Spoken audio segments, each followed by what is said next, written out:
about Spurrier, one of the things about Spurrier was he was so cool under pressure. Literally, he would come in the huddle and say very little. But he did say it was with confidence. But he was a leader by example. He would make things happen on the field.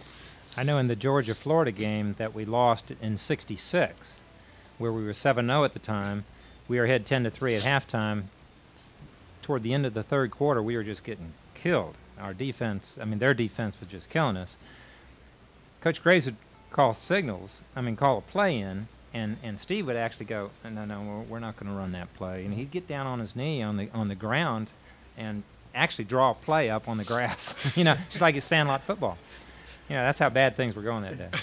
I got a funny story. I have a young son who was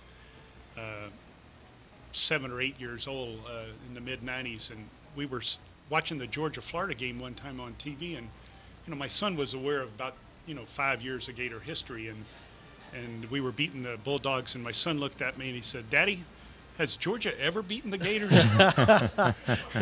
And I'll always thank Steve Spurrier for that moment with my son, because when we got beat in that game in '66, he's never forgotten. And one of the key things he wanted to do when he came back to Florida was take care of business with Georgia. And 9-1 is a pretty good decade.